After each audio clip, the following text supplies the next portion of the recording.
group. Good morning, everyone. I'm Maria Bartiromo. Welcome to Sunday Morning Futures. Today, we are exclusive with Paul Manafort, Donald Trump's campaign manager, about the unveiling of his economic plan tomorrow in Detroit and the Trump strategy for the weeks to come. Plus, new poll numbers revealing Hillary Clinton is still struggling with trust issues with less than 3 months to go until the general election. Our panel today discusses whether this will ultimately doom her in November. Also, what is next following the report that the U.S. allegedly paid $400 million to Iran for the release of 4 hostages? Was it ransom? We will talk with the chairman of the House Foreign Affairs Committee live right now as we look ahead on Sunday Morning Futures. Republican presidential nominee Donald Trump set to unveil his economic plan tomorrow in one of the cities struggling the most when it comes to creating jobs. Trump will lay out his policies in Detroit as he continues to weather several controversies looming over his campaign. Joining me right now is Paul Manafort, Trump's national campaign manager. Mr. Manafort, good to see you. Thanks so much for joining us. Thank you, Maria. Look, it's no secret that it has been a tough week for the campaign, from the back and forth with the Khan family to discussion about Donald Trump being unable to stick to message. Are you going to be able to turn this around? Look, the campaign is just beginning, and we're coming out of the Democratic convention where the media, for the most part, was trying to push a Democratic narrative which is not reflective of what's going on in this country and is not reflective of the solutions that the country needs to turn it around. The campaign is a 3-month campaign. We're at the beginning. Starting Monday, we're going to be announcing our economic plan. When we do that, we're comfortable that we can get the agenda and the narrative of the campaign back on where it belongs, which is comparing the tepid economy under Obama and Clinton versus the kind of growth economy that Mr. Trump wants to build. Yeah, and we know that Mr. Trump has said that he wants to have a 15% business tax, for example, which obviously is way down from what we're seeing in the corporate tax right now. Hillary Clinton says she wants to raise taxes. Can he deliver this message and actually make it resonate with voters? Well, we're very confident that we can. First of all, his speech at the convention laid out a vision.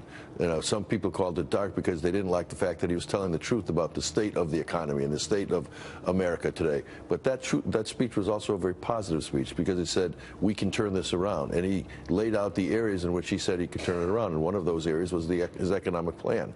Monday, we'll start to talk about that. And at the Democratic convention, what you saw was Hillary Clinton making the same promises over and over again, talking about all the things she's going to do. One of the things she didn't say, which is implicit in it, however, is she's going to raise taxes, lots of taxes on everyone. And that's not going to grow the economy. That's going to make the recovery, which is already the weakest since 1949, even worse. Mr. Trump on Monday will lay out a vision that's a growth economy, economic plan that will focus on not just lowering taxes, but will focus on cutting deregulation, unleashing America's energy capabilities, focusing on things that will help the middle class be able to afford their lifestyle, try and get wages to have real growth as opposed to stagnancy like we see today. So it's a plan that touches all economic spheres of our economy, all demographics, and we think is going to contrast very nicely with Clinton's hidden tax increase plan. What is Donald Trump saying right now in terms of the messaging? People, I'll tell you, there are a lot of people who initially were not on the Trump train, and then they got on the Trump train. They're disappointed. They're not sure that he can pull this off. They want to support him, but they're disappointed that he seems to be scattered in terms of messaging. Well, how do you deal with that? I would tell them to just pay attention. It's a 3-month campaign. The issues are very clear. He laid them out in his speech. The speech was very well received. This is a change election. There's only one candidate who was a change candidate. That's Donald Trump. Hillary Clinton is the epitome of the establishment. She's been a part of it for 25 years. All of the things people are fed up with, she was a part of. And she can't get away from that. And in the course of this campaign, that contrast will be made very clear. Give me the path to victory as you see it. I mean, we know that Donald Trump does well with white men, not so well with Hispanics, not as well with the black community. Hillary Clinton has that. So what is the path to victory, and how are you going to resonate with those important groups that you need to actually take the White House? Well, look, those important groups, as you call them, have all the same concerns that those people supporting us do. Jobs, the record levels of unemployment in the black community are the highest ever. Poverty's grown in the black community and in the inner cities. The problems haven't been solved in the last 7.5 years. They've gotten worse. Yet the promises are still the same. The Hispanic community, they care about jobs and national security. Hillary Clinton was one of the architects that led to the growth of ISIS, that destabilized the Middle East. And when you talk about soft on Russia, she's the one who established the Reset Russia policy that not only brought Russia into the Middle East, something that American foreign policy under both Democrat and Republican presidents for years tried to keep from happening. She invited them in. And look at the Middle East today. She's the one who encouraged Russia to be more involved in in dealing with Europe, and we have a weakened NATO as a result. She's the one who is, pushed Russia in such a direction that they started to put alliances together with China. Her Russia reset policy has been a disaster for the United States. And if anybody is weak on Putin and who Putin should be, anxious to see as president, it's Hillary Clinton. And then there's Iran. The administration sent $400 million in cash, cold cash, in an unmarked plane jet to Iran. They would not release the hostages until they saw that money on the jet. The president says it absolutely was not a ransom payment, but it sure looks like it. Not only does it sure look like it, I was amazed when he said, well, we couldn't get the money to them any other way than to give them cash. What's the easiest monetary currency to disappear into terrorist camps? And in America, we can't. This is America. We can't get the money in any other way. It's just, again, they just are blatant in their ability to lie, to try to push their position, and think they can get away with it. Right. The American people are smarter than that. But how should we have confidence? Give us the reason to have confidence that Donald Trump will be better and a stronger leader against these countries who are perhaps trying to hurt us, like in Iran, like a Russia. Why should we have confidence he can do it? Well, first of all, he's a strong leader. Clinton can say she's a leader, but she was a part of the architecture of the foreign policy that failed. Secondly, he's made it very clear that he's putting America's interests first, not multilateral international organizations. He said we will work with those international organizations, but we work with them on our terms. We're not going to compromise ourselves. Hillary Clinton spent her whole term as Secretary of State traveling the world, kowtowing to those international organizations and multilateral groups. That's not leadership. And she has, during that whole 4 years, there's not one concrete accomplishment that she had other than to say she's traveled more miles than any Secretary of State. Was there an emergency meeting on the part of Trump's advisors, you included, that is trying to appeal to him to not speak about things that are not relevant to the election and Hillary Clinton? No. There was no emergency meeting. Somebody called it an intervention. Rudy Giuliani said that's the wrong word. But how are you going to focus Donald Trump? We meet every day. And we deal with what's in the news and what we want to be talking about a week or two from now as well. Donald Trump is focused. He understands, and he, as he's been talking about the last couple of days, he understands the need to establish change versus the establishment, and that's those stakes of the election. He understands the importance of putting out his economic plan so it can be contrasted with Hillary's increased tax plan, and you're going to see that now as we move from the conventions and through the Olympics into the general election. He is very focused. He knows what he needs to do. I am confident that he's going to start doing it, and eventually the media will start having to cover it. Do you feel like you have the ground game in place, the money that's required, the organization and structure that's required to actually get this done? In the last 2 months, we've raised over $132 million. Of that, we've got over 1.2 million donors in the last 2 months. The average contribution is $70, so the base of support is broad and deep. We're very confident we have the financial base to take the campaign. We're now starting to spend that money. We have an organization in all 50 states. We have in the battleground states. We are very deep in the ground game that we have. We have our voter identification programs, voter registration programs. These are all being employed right now, deployed right now. So yes, we are very comfortable. We don't need to have thousands of people working to cover up them, because our campaign and our candidate has a clear message. The Clinton campaign needs people because they're trying to hide from their record and obfuscate the reality.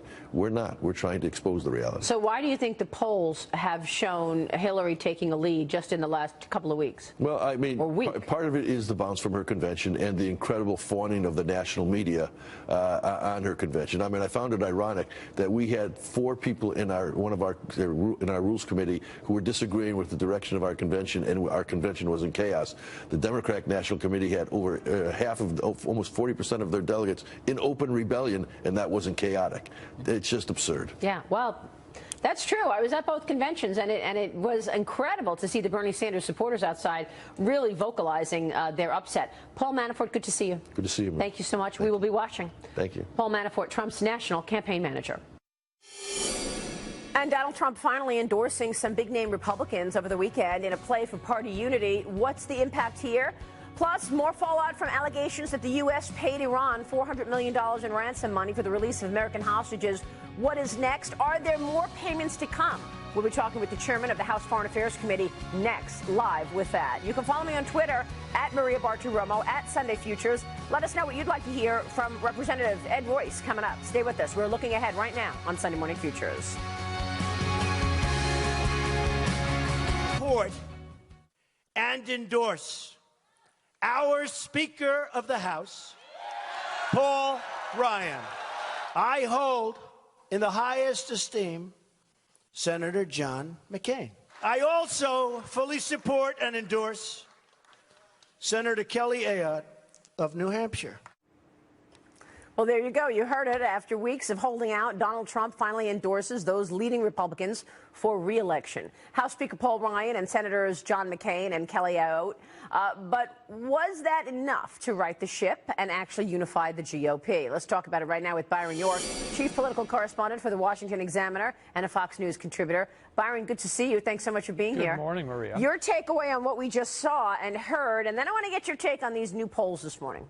Okay, well, on this whole Ryan stuff, it's hard to see the strategy here.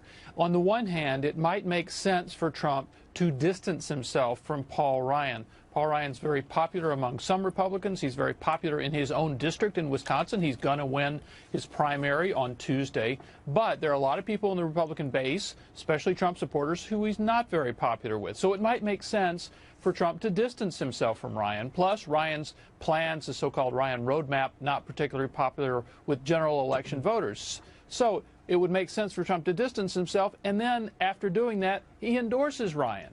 So what's the sense in that? And the bigger sense is Trump didn't have to go to Wisconsin on Friday. There was no law saying he had to do that before Ryan's primary on Tuesday. He might well have just stayed out of it and caused himself a lot less trouble. Well, he's probably just trying to show unity. You know, it's interesting. When you look at the Republicans, they must voice what they're feeling. And on the Democratic side, they all get in line. You know, half of them don't like each other at all. I mean, there's an article today that Clinton is upset with Andrew Cuomo for taking too long on his speech during the convention. And he said, look, we're done with your boy, one of the campaign people said to Cuomo's camp. But they get in line. Even if they're upset with each other, they don't like one another, but the Republicans can't do that. And especially Trump really doesn't do that. I've been to speeches in which Trump makes fun of Republicans he knows can't stand each other, but they act like big buddies in public. Yeah. That's a point Trump has made over and over again. But then after saying that, I'm just not there yet. Remember, he used Absolutely. Paul Ryan's exact words to pointedly not endorse him. After saying that, he then reads an endorsement. You just played that video. He was clearly reading from notes, which is not a Trump sort of thing to do. No, it sure isn't. So the question is, where is he on all this? I'm afraid he was on both sides in the course of a few days. Well, you just heard Paul Manafort talking about the campaign, and he firmly believes that they can get that messaging back on track. We see polls today. Of course, last week was a tough week for Donald Trump. What do you think? How do you read these new polls, which continue to show Hillary in the lead? They do. We have a new Washington Post poll this morning. National poll shows Hillary Clinton up by 8. The Fox News poll had her up by 10, and the Wall Street Journal had her up by 9. So I think we have to conclude that that's pretty much where the race is right now. But if you look back over a graph of the Real Clear Politics average of polls over the last year, you see this recurring cycle. Clinton goes up, Trump goes down, she's ahead by a lot, then Trump pulls even and they're tied. And then it happens again, and then it happens again. It's happened 4 times in the past year. And I think what that suggests, no guarantees, but I think what it suggests is we're going to see more of these cycles of them coming closer together and it being much more competitive in the next few months. So what do you think will resonate with voters? You know, I like to ask guests on both sides of the aisle the same question. That is, you've got a loyal support group for Hillary. You've got loyalists for Donald Trump. And then you've got this enormous group of people in the middle who are independent. How do you get those people? The economy and national security. You just focus on these issues, and Trump is pretty strong in the polls. If you look at the polls that say, you know, which candidate would be better handling health care or taxes, when you get to national security and when you get to the economy, those are Trump's strongest areas. So I think any Republican or independent analyst would tell Trump, focus on the economy and national security. Yeah, so that will be a catalyst tomorrow when Donald Trump unveils his economic plan. He wants to keep the conversation around that. What about Hillary? You know, these new polls, even though she's in the lead, continue to show people do not trust her. This email scandal keeps dogging her. 3 months away from the general. It does, and the fact that she misrepresented, shall we say, her what the FBI director had said didn't help her either. But you know, I've been watching some of Hillary Clinton's speeches in the last few days. She gave speech in Colorado, in Las Vegas, in Nebraska. They were very heavily economically oriented. She focuses very strongly on the economy, promising people a lot of things, and she has mostly avoided the kind of press contact that would bring attention to the email scandal or her record as Secretary of State or the Clinton Foundation. So she's really pursuing a strategy of focus on the basic issues, don't make news, and stay away from questions that might raise her negatives. Which is why she hasn't given a press conference in, I don't know. You got it. How many days is it now? Oh, it's like 240-something. 200 days, no press conference. Yep. We're getting close to a year now. Wow. Yeah. Byron, good to see you, sir. Thanks so much. Thank you, Maria. We'll see you soon. Byron York there. The United States giving $400 million in cash to Iran on the day that the regime releases 4 American hostages. Not until they got the money. Was it ransom? And where is that money going? My next guest says it will go right in the hands of terrorists. Congressman Ed Royce is on deck next. We're looking ahead right now on Sunday Morning Futures.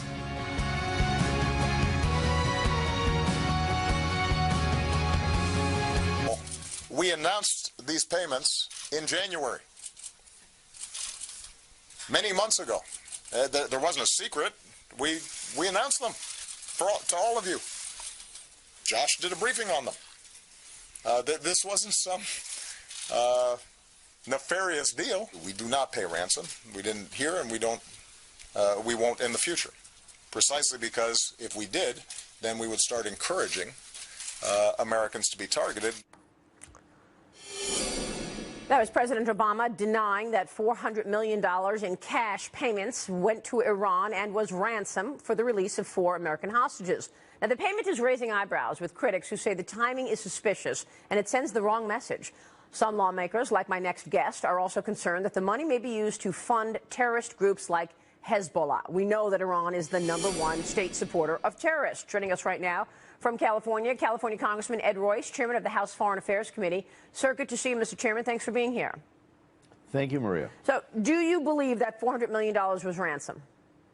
Yes, the $400 million was ransom. Not only do I believe that, but the senior officials in the Department of Justice warned the administration that it would appear as exactly that, and warned the administration that it might lead to other Americans being taken hostage. And that is exactly what has now happened. You know, it's pretty extraordinary because it was cash, it was in unmarked, it was in all different currencies, euros, Swiss francs, not in dollars. It was in an unmarked jet. The hostages would not even be allowed to get on a plane to leave until they saw that money was there. And then the Iranians went ahead with their propaganda machine and told their country, well, we just got ransom money. So it certainly feels like ransom. What are the implications of this, sir? Well, one of the implications, and by the way, the reason you know it was ransom is because we had an American pastor being held there in Evan Prison. His wife told me how he was being tortured, and I'm going to have him come and testify about this.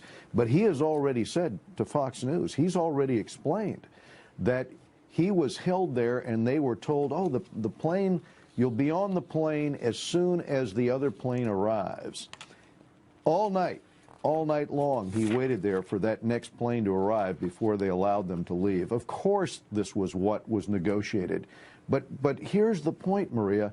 That $400 million, when the announcement was made by the head of the Basiji militia, that's a terrorist organization, when that general said that this was ransom, what he means is that he now has his hands on money that can be used for their efforts to fund Hezbollah, or German intelligence just recently reported a month ago that they were repeatedly approached by Iranian agents trying to purchase nuclear weapons capability. This is why we did not want them to have their hands on hard currency over there. They're the #1 money laundering concern, the #1 state sponsor of terror, and now they've got $400 million in cash untraceable. Let me ask you this, Mr. Chairman. What are you going to do about it? Are you going to launch an investigation here? How will you offset this? What are you planning? Well, I'm angry because originally we weren't briefed on this as part of the negotiation. And second, in February, I asked about cash transactions and didn't get any answer from the administration. And now I see that more Americans are being picked up, as well as Europeans. Their families are saying, well, maybe if we paid an additional stipend or ransom, we could get them home. This is what the Department of Justice senior officials warned of. Once you start paying that kind of ransom, expect more of that kind of activity to happen. And that's exactly what we saw. Yeah. Let me ask you this, two very important questions here. Are you saying Congress was not notified before that money left? #1. And #2 is, what is the schedule in terms of more payments to Iran? Do we know when the next payment is due? And do we know if the next payment is cash, right? Right. Do we know if the next payment is going to be a transfer done in Swiss francs and in unmarked bills, so that, again, rather than it being used for infrastructure, it can be used for the very purposes that Iran is conducting Hezbollah operations right now, helping to fund Hezbollah against our ally Israel, helping to fund their Quds forces, against Syria, helping to overthrow the government, a friendly government to the United States in Yemen, that their Quds forces helped to overthrow. That's our concern. In terms of what we were notified on originally in the negotiation, this was not given to us in advance. Once it was broke to us, we were not told that this was going to be cash, that this was going to be flown in on an unmarked plane in the dead of night for the exchange of 4 American hostages. So yes, we've got questions. And lastly, I've got legislation that I've passed into the Senate specifically to try to block access to the U.S. dollar and not allow Iran to manipulate and use our currency. So yeah, there's a number of issues we want to take here in order to make sure that this primary money laundering concern, as the international community calls Iran, can't use hard currency for terror. Okay, so you are launching an investigation. You were not notified before the cash left and went to Iran. Again, it was like an executive order, which we've seen so much out of this administration. Let me ask you quickly, sir, before you go. The State Department is now identifying there are 2,340 refugees that have resettled in America in July, just in the month of July, 2,340. We know the president wants to take 10,000 refugees. Do we know where they have settled in the country, and whether or not the vetting process was affected? We know that ISIS is trying to infiltrate the refugee flow. That's right. Let me speak to this vetting process for a minute, because the FBI has told us there's no way that he can ascertain for sure. that, because there are no records, right? In Syria, Damascus isn't going to release records. So here's what we know. And I know this also from talking to the European intelligence services. We know that ISIS is making a very real effort in order to put their agents into that flow of refugees out of Syria. So if we don't have the ability to vet this, right, how do we know? And this is our issue. This is our concern. This is why Congress thinks that the administration has been enormously naive, and especially after the attacks in Europe, where we see ISIS agents who have been embedded or who have been involved in document forgery. Sure. Yeah, this is a big concern. All right, we will leave it there. Mr. Chairman, thanks very much. We will be watching your investigation of the money that went to Iran. We'll see you soon, sir. Up next, President Obama says the strategy to defeat ISIS is working. We will talk about it next. The ambassador. She short-circuited. She took a little short circuit in the brain, and she's got problems. I think that the people of this country don't want somebody that's going to short-circuit up here.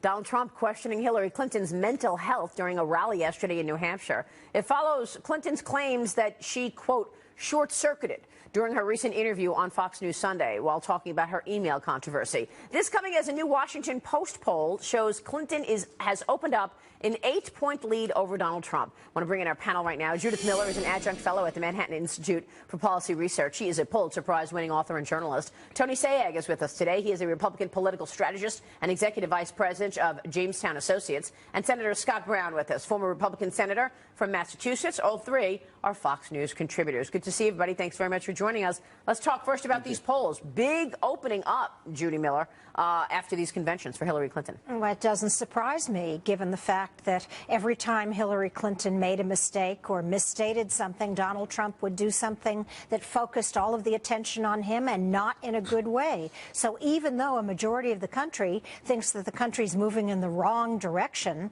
they still see her as a more stable and less unpredictable figure than Donald Trump. Donald Trump is frightening people. You see that in the ads, and that's what the Democrats are going to play up. It's really self-inflicted, Tony Sayegh. And, Paul Manafort at the top of the show basically said, look, we're at the beginning of this final 3 months up to the election, and we are getting the messaging back on track. Can he do it? Oh, of course he can. Look, the premature claims that Donald Trump's candidacy now is in some sort of freefall, I think, fail to really look at history. Post-convention polls do not necessarily last very long. The bumps are short-lived. And really what you're going to see is how does Hillary or Donald Trump sustain these numbers come Labor Day, and then the next event after that is the first presidential debate, which is in 50 days. Hillary Clinton still has, despite these reasonably good poll numbers, certainly a larger bounce than Donald Trump after his conventions, three fundamental problems in these polls. She's still losing independents, by the way, in the Washington Post poll and the Fox poll. Her negative ratings are still over 55%, and more than 60% of the country still thinks she's dishonest and not trustworthy. So these are problems that are going to continue to dog her, even in what are looked at as reasonably favorable polls for her. The other thing I would mention, Maria, is if you look at the Reuters Ipsos daily tracking poll, she started 8 points ahead of Donald Trump this week. She ends the week only 3 points ahead. Similar trend in the LA Times daily tracking poll. Why are these important?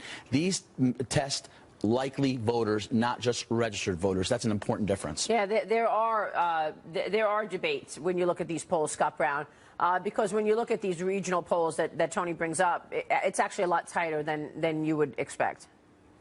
Well, of course, and you're going to see them go up and down. You saw the bounce that Donald had. You see the bounce now that Hillary has.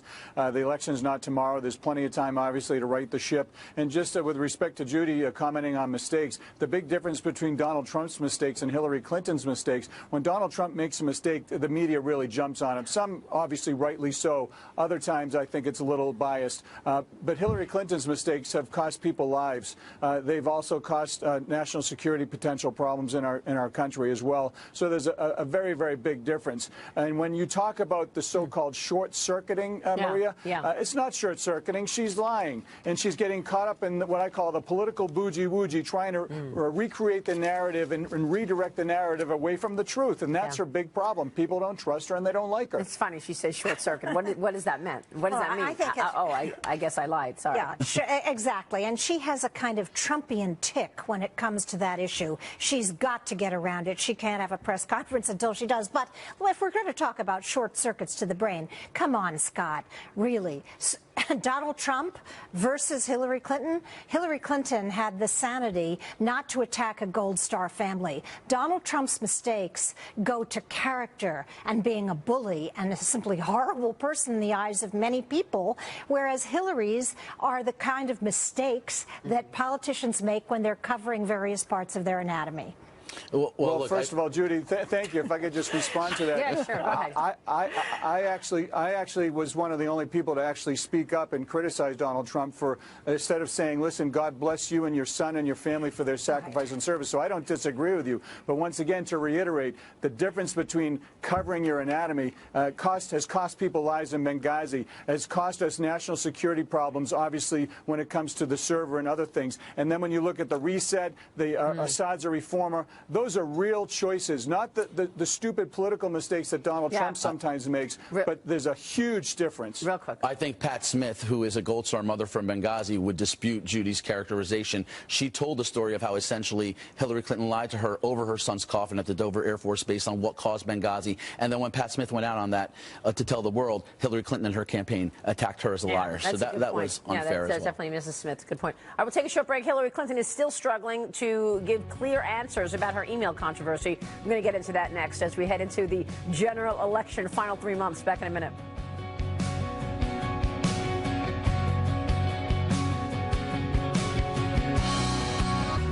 Welcome back. Hillary Clinton facing reporters and once again answering questions about her email scandal. It just won't go away. Watch. Director Comey had said that my answers in my FBI interview were truthful. That's really the bottom line here. What I told the FBI, which he said was truthful, is consistent with what I have said publicly. So I may have short-circuited it, and for that I, will try to clarify, because I think, Chris Wallace and I were probably talking past each other. Back with our panel, Judy Miller, Tony Sayegh, Senator Scott Brown. So she says she's short-circuited to Chris Wallace. Judy. Look, she's just got to get over this. She's got to get a better answer, something like, I'm sorry, just the way she did with her. Here's the truth. That's right. Here's the truth, because on other things, she is such a superior candidate in the eyes of not only Democrats who are in national security, but even in the Republican Party. When you have John Kasich this morning saying, I can't endorse Donald Trump. He didn't endorse Hillary, but other Republicans have. Michael Hayden has called Well, I don't know if she's Donald a superior candidate. I mean, if you're not trustworthy, how can you be a superior candidate when it comes to any issue? Both of them are not trustworthy. We are choosing between two very unpopular candidates. We're going to hold out clothespins on Election Day.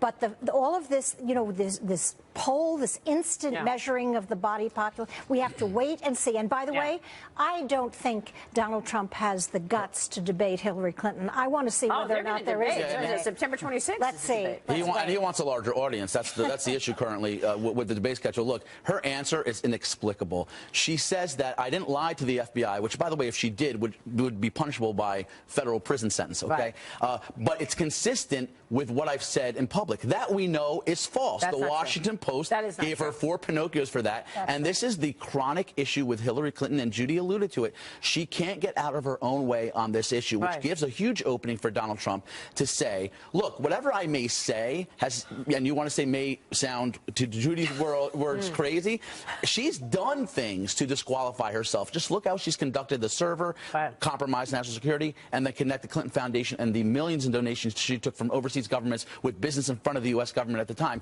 Her conduct is disqualifying, not what she says necessarily. And that keeps coming up to bite her, Senator. I mean, what does this look like in the next 3 months going into the election? Do you think it resonates with folks, voters? Yeah, of course it does. And here she is. She's blaming Chris Wallace, who's got the most integrity of anyone that I know, and he does an amazing job. So now she's going to try to say, oh, we were talking over each other. No, he was very clear, very direct. And once again, she tried to mislead the American public by taking half-truths and kind of morphing into this new, story about what happened. Listen, people get it, okay? But let's talk about the next 3 months, Maria. Yes, listen, Donald Trump has some work to do, no doubt. I've been critical critical, others have been critical. But when you're looking at the two choices, Judy, once again, I love you, but with respect, once again, she's got the political Washington insider conversation and double talk down pat. That's the big difference. She's smooth, and she can talk about this and name drop and all this other stuff. Thank you, Scott. And Donald Trump, people like Donald Trump because he's not like the others. We got to jump. Scott Brown, thank you. Tony Sayegh, Judy